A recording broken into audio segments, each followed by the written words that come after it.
हरियाणा विद्यालय शिक्षा बोर्ड भिवानी के पूर्व अध्यक्ष प्रोफेसर डॉक्टर पवन शर्मा के सम्मान में गुरुवार को पंडित सीताराम शास्त्री संस्कृत महाविद्यालय भिवानी में भव्य सम्मान समारोह का आयोजन किया गया।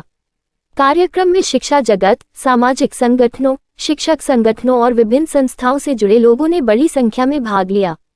समारोह के दौरान वक्ताओं ने प्रोफेसर डॉक्टर पवन शर्मा द्वारा शिक्षा क्षेत्र में दिए गए उल्लेखनीय योगदान, बोर्ड परीक्षाओं में पारदर्शिता लाने के प्रयासों तथा शिक्षा व्यवस्था में सुधार हेतु किए गए कार्यों की जमकर सराहना की।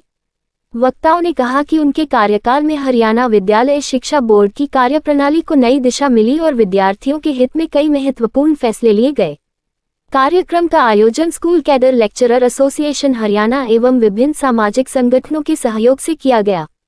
इस दौरान आयोजकों ने प्रोफेसर डॉक्टर पवन शर्मा को स्मृति चिन्ह एवं सम्मान पत्र भेंट कर सम्मानित किया। समारोह का माहौल तालियों, स्वागत नारों और सम्मान गीतों से गूंज उठा।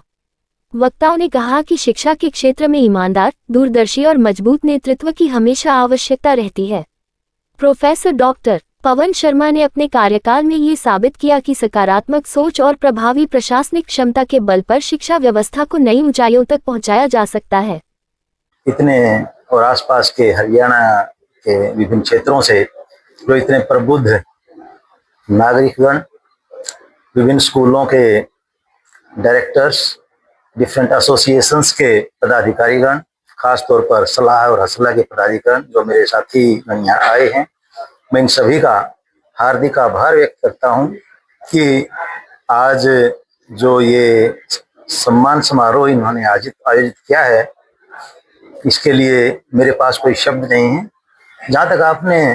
कार्यकाल के बारे में पूछा कि 1 वर्ष 2 महीने के करीब ये कार्यकाल रहा है, देखिए मेरा लगभग 33 वर्ष का शिक्षण और एडमिनिस्ट्रेशन का कुल अनुभव रहा है। और कोई भी कार्यकाल जो होता है वो है, चाहे सरकार के द्वारा सौंपा जाए, चाहे वह समाज के द्वारा सौंपा जाए, वह कार्यकाल अपने आप में दिशा और निर्देशों के अंतर्गत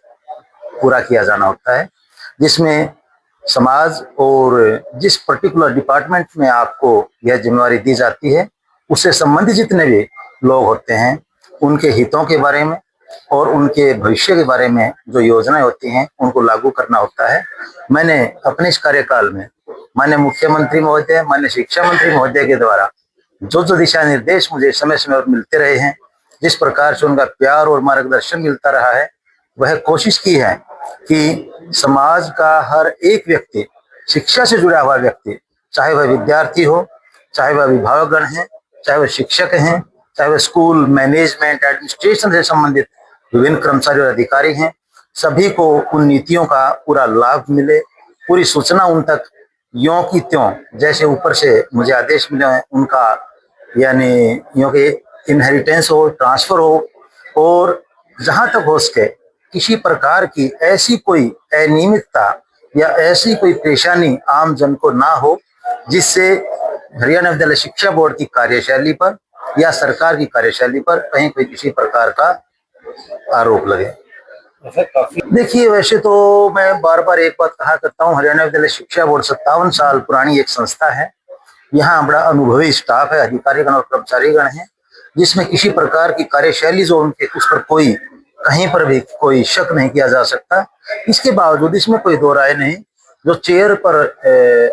मुखिया बैठता है उसकी कार्यशैली का सीधा सीधा असर हर एक कर्मचारी और अधिकारी की कार्यशैली पर पड़ता है। तो मैंने जैसे पहले भी आपको बताया कि जिस प्रकार के दिशा निर्देश सरकार की तरफ से मेरे पास आए हैं या आते रहे हैं, मैंने उनको पूरी तरह से लागू किया और मुझे बड़ी संतुष्टि है कि इससे आम जन को काफी रिलीफ भी मिला है, संतुष्ट भी हुए हैं। न केवल यह एक जो पुराने जो मतलब विद्यार्थी रहे उनकी बात मैं कर रहा हूँ, अभी पिछले वर्ष में मैं आपको बताना चाहूंगा 70,000 एक्स्ट्रा एनरोलमेंट हमारे 9वीं 10वीं 11वीं 12वीं की जो कक्षाएं थी 10वीं और 12वीं कक्षा में हुए थे। तो ये भी अपने आप में एक प्लस पॉइंट था कि इसमें हरियाणा विद्यालय शिक्षा बोर्ड की साख और विश्वास लोगों के बीच बढ़ा है। जहां तक सवाल अधूरे कार्य का है, देखिए कार्य कभी भी पूरे नहीं हो सकते, क्योंकि पूरा कुछ भी नहीं है, भगवान के नाम के अलावा सब कुछ अधूरा है। जहां तक सवाल कार्यों का है, आने वाले समय में जैसे हम जानते हैं आईटी सेक्टर में काफी कुछ बदलाव आए हैं और काफी नई संभावनाएं आगे आ रही हैं, चाहे वो आर्टिफिशियल इंटेलिजेंस से रिलेटेड हो, कोडिंग है, एग्रोटेक है, या यूं कहीं रोबोटिक्स है। तो जिस प्रकार से नई नई जो आने वाले समय में संभावनाएं आ रही हैं, इसमें कोई दो राय नहीं। काम बहुत सारे अभी बाकी हैं, और अभी बाकी नहीं है, ऐसे रहेंगे ही, क्योंकि और नई संभावनाएं आ जाएंगी। तो हमेशा जो लीडरशिप होती है, या यूं कहिए जो उच्च पदों पर बैठे हुए अधिकारीगण होते हैं, उनका हमेशा यही कार्य होता है कि आने वाले 15 और 20 वर्ष तक समाज को क्या अपेक्षाएं हैं, किस प्रकार की योजनाएं लागू करनी है, ताकि समाज और राष्ट्र आगे बढ़े। सर, एचटेट को रूटीन प्रक्रिया में ये ऐसी कोई रातों रात की बात नहीं होती है। वह ठीक है कि ऑल ऑफ सडन अपने को ये सूचना मिली, लेकिन सरकार की, मैं पहले से बताता आया हूँ, एक कार्यशैली होती है, और कार्यशैली हमेशा एक बड़े ही योजनाबद्ध तरीके से और काफी कुछ संभावनाओं को और उद्देश्य को ध्यान में रखते हुए की जाती है।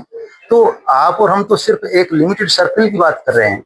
जिस प्रकार से अध्यक्ष महोदय के पद की बात है, दूसरे अध्यक्ष महोदय आ गए हैं, और कोई भी अध्यक्ष अपने स्तर पर नहीं फैसले करता है, फैसले हमेशा ऊपर से ही आते हैं। प्रधान, जैसे कि मतलब मुख्य, चाहे वह चीफ सेक्रेटरी हैं, चाहे मतलब मान लीजिए